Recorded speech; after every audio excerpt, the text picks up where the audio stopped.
And also, if I can hop in here real quick, at the very beginning, you said that if there wasn't that any alternative to there being a prime mover was an infinite regression. Well, actually, no, it's not. Saying that the universe always existed, there's no infinite regression from there. Where, however, there is an infinite regression is with your argument, because then it goes what created God and what created that.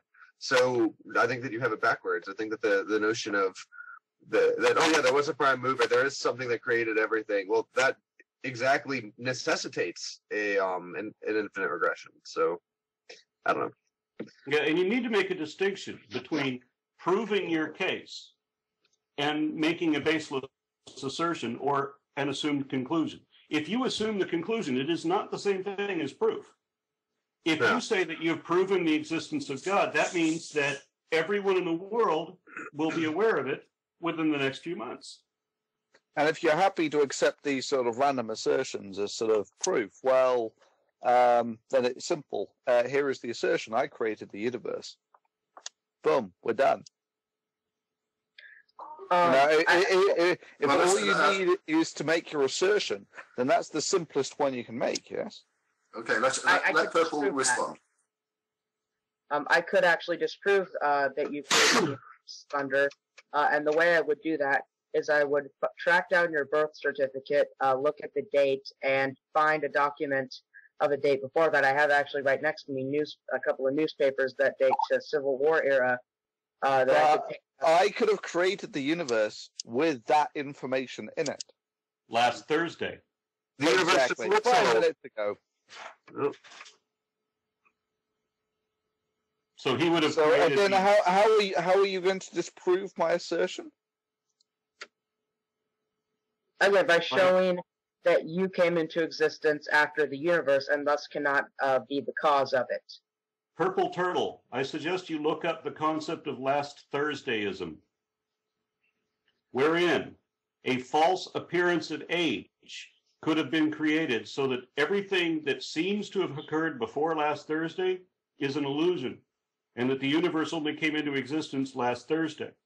This is the same argument, by the way. Yeah, I was just going to say, I think it's the same argument, Aaron, forgive me for interrupting, but in the same way that young Earth creationists sometimes suggest that God placed fossils in the rocks to confuse us, to make it look like the Earth was older than it is, the same way that thunder could have created the universe last Thursday and implanted in your mind memories of things before last Thursday, and also all the evidence that's required to make it look as if the universe is old.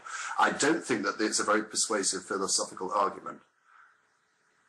I mean, it's kind of derailed, I think, a little bit. First off, if you want to bring it back on tracks, please try. First off, Thunderfoot wouldn't have created a universe with one or two YouTube videos that completely pwn him that I've seen. But beyond that, but what we were talking about is the universe. They're just there to test your faith, puppy. They're just there to test your faith. Because Thunderfoot works in mysterious ways. Can you prove to me that Thunderfoot isn't the creator of the universe? It gives my life a lot of meaning and hope. What? Please, let's be clear. One at a time, and do let him respond. Okay. I feel like we've gotten away from the topic way because what I was saying was that the universe. Here's how we show that the universe has a beginning and simultaneously God cannot. God cannot, as in can't, but God can successfully not have a beginning. What we do is first we see that the universe must have a beginning because time cannot have existed infinitely in the past, and we know because of relativity that time and space are together. This is just inductive reasoning extrapolated to regions where you have no reasonable reason to believe that extrapolation will hold. Thunder, I'm more interested in the second argument as to why these rules do not apply to his God. simply because that same trait of temporality, of being within time, that's the trait that gives something the need for cause, and that is a trait that God does not possess. So you declare by fiat that God does not require this attribute. Whereas An I assertion. can easily declare by fiat that the universe does not require this attribute, or that existence does not require this attribute, nor does time. Or logic or anything else. But what you are faced with is you're trying to posit the existence of an entity that apparently did nothing for eternity alone in the dark before it decided to make everything. And that when it decided to do this, it apparently had already gone mad because it was talking to itself, saying, let us make man in our image. Exactly like the ancient documents that came before your Bible described their plethora of gods. Now, I would on top of that, conclude, I would have to conclude that it is likely then that your God is based on an extrapolation of these earlier plethora of, this polytheistic religion that came sometime 1,000 years before the earliest books of the Bible, and that maybe there is no actual magical entity that's doing any of these things that don't make sense in the Bible. Okay. Okay. I suppose in the end, it is difficult to prove. I can't prove scientifically that this does not apply to God. But the way I show that this doesn't is, again, philosophically. What I would do is we would, once we have established the need for a first cause, which would be something outside of time for that very reason. The reason we needed infinite regress is exactly just that. out of interest, what does outside of time mean? Meaning that it does not experience time. Time does not apply to it. So nothing. No, I'm sorry, I'm just curious about this. I'm sorry to interrupt. You know all the depictions you see of God, he's always an old man with a white beard. That seems to me to imply that time seems to have affected him in some way. I know it's a trite point. I'm sorry for interrupting. I've got a great explanation for this. Okay, being outside of time. Anybody that's ever seen the Rocky Horror Picture Show, I mean, you see that there's that scene where, Tim Curry says, wait, I can explain. And then the audience yells out, it better be good. It got you killed last week, because we've all seen the movie before. We exist outside of the time. We know what's going to happen. And that, of course, means that if you can see the future, you predicted the future, you know the outcome of the future, that means that the characters inside are going to do exactly what they did when the movie showed last week. It's not going to change. There's no such thing as free will. We're precast. You can't have destiny and free will at the same time. But you can watch the movie and be outside of their time scale entirely. Oh, well, double point on that. First off, I would say that it's not that reality or the future grafts onto God's knowledge of it. Rather, that God knows what will occur, because that is indeed what will occur. Or better put, that God's knowledge grafts onto what will be the future. And it is true that we will choose a certain thing, but that does not mean that it will not be a choice that we make. Also, similarly, if there is no soul and everything is controlled strictly by the laws of physics, then there's no free will then.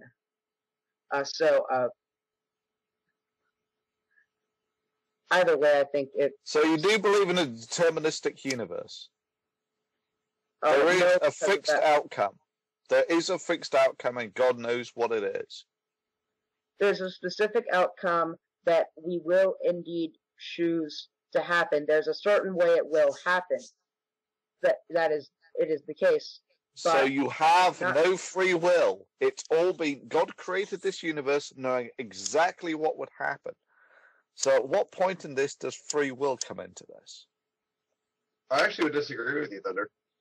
I think that you can have a being knowing the outcome and you still be able to make the choices to get there. I mean, whether or not, I mean, just simply knowing what you are doing or what the outcome of your actions will be and forcing you to choose that path are two completely different things. I mean, you can choose the path either way, but and still end up in the same place. I mean, there's a difference between forcing your hand, making the decisions. I mean, you still have the ability to make different decisions. And if you were to make the different decision, well, then God would know that outcome too. But it's not like there's only one possible outcome. Yeah, but we are talking about a situation where there is only one possible outcome. We're talking about a prophecy. Okay, so we know that in all of the network of interactions that everybody does, every accident that transpires, every chance meeting, they're all going to culminate in this one product at the end of the road. Right. And that means we can't change it. But I'm trying to think of how to articulate If we could change it, then there wouldn't be a prophecy. We could predict what all these little networks of interactions and accidents are going to culminate in, but if there's any deviation there, then what we have prophesied has failed.